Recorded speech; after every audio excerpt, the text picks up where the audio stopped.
Bon, et salut tout le monde, bon vendredi, j'espère que vous allez toujours bien. Dernière capsule de la semaine, semaine prochaine il y aura des petits changements, j'aurai plus de disponibilité, je vais vous envoyer tout ça gang en 3 par courriel. Vous allez recevoir ça d'ici lundi ou peut-être mardi maximum, mais on va avancer pas mal de la même manière, mais un petit peu différemment, en ce sens que si j'ai même des exercices avec lesquels vous avez de la difficulté, je vais me mettre disponible sur le Teams à des plages horaires précises qu'on déterminera la semaine prochaine et que je vous enverrai par la suite pour que le 11 mai, vraiment, on soit prêt à aller terminer notre anneau complet. Bien qu'on soit déjà bien avancé, là, pour ceux qui ont suivi depuis le début, il ne nous reste pas grand-chose à faire. On a vu 2 paramètres qui caractérisent le son. Ben, je dis le son, mais toutes les ondes sont caractérisées par ces paramètres-là. Mais entre autres, les 2 plus importantes pour le son, c'était l'amplitude, c'est-à-dire la hauteur maximale d'une crête ou le minimum d'un creux, donc l'amplitude sonore. On se rappelle qu'une amplitude élevée, c'est un son qui était fort, alors qu'une amplitude basse, c'est un son qui était faible. On avait aussi la fréquence qui était le nombre de cycles. Hein? Un cycle d'onde complet, c'est une crête d'onde et un creux. Mais on a à compter le nombre de cycles et on divise par le temps pour obtenir la fréquence en hertz. Plus la fréquence elle est élevée, plus le son est aigu. Plus la fréquence elle est basse, plus le son est grave. Il nous reste 2 paramètres, un qui est très utilisé, un qui l'est un petit peu moins, à voir en ce qui concerne les ondes. Le 3e paramètre que j'ai ici s'appelle la longueur d'onde. Donc la longueur d'onde, gang, ça représente la longueur d'un cycle d'onde. C'est assez facile à mesurer, vous allez le voir tantôt. Maintenant, il y a un symbole particulier, là, je ne sais pas si vous pouvez bien le voir, je vais avancer le plus possible, mais c'est une espèce de petit Y à l'envers, hein? C'est une lettre grecque qui s'appelle lambda, qui représente la longueur d'onde. Donc c'est ce symbole-là ici que j'ai écrit. Et l'unité de mesure, ben, c'est en mètres. Ça peut être en centimètres, ça peut être en millimètres, ça peut être en micromètres. Ça dépend à quel point la longueur d'onde est petite. Donc on va prendre l'unité de mesure qui s'adapte le mieux à ce qu'on veut mesurer.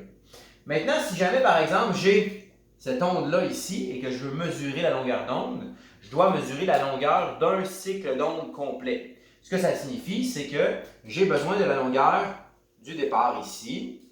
Et là, je prends ma règle et je mesure à l'horizontale la distance entre la distance parcourue par l'onde en un cycle. Donc, une crête et un creux. Fait que si je me rendrais jusque-là, je ne mesure pas dans la ligne courbée, là, je mesure directement du point A au point B, où l'onde se termine, sur ma ligne de référence qui est au centre de l'onde. Donc, je mesure la distance de là à là. Et ça va me donner ma longueur d'onde, qui ici, probablement, que j'exprimerai soit en mètres, soit en centimètres. Donc là, c'est libre à vous. D'accord? Alors, longueur d'onde, longueur d'un cycle d'onde.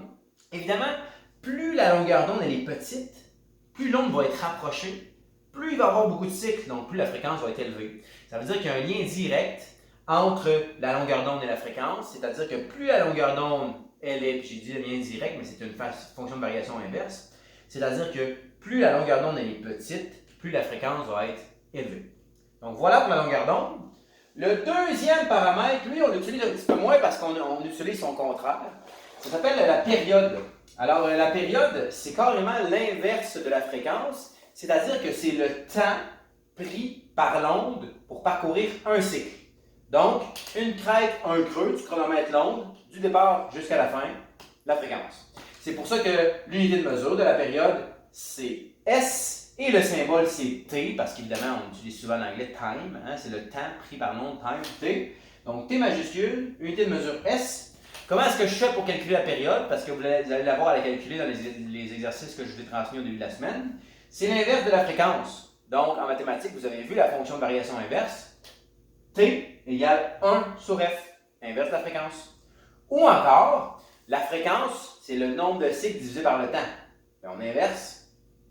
Temps divisé par le nombre de cycles. Temps en secondes divisé par le nombre de cycles parcourus. Et on obtient la période de l'onde. C'était les 4 caractéristiques des ondes sonores, des ondes en général en fait, parce qu'on va les utiliser aussi pour les ondes lumineuses, les ondes électromagnétiques, peu importe. Je vous rappelle que le son est une onde mécanique. La semaine prochaine, on s'attaque à l'oreille, mais on risque de commencer aussi les ondes électromagnétiques ensemble. Donc, passez une excellente fin de semaine, gang. Sur ce, je vous quitte.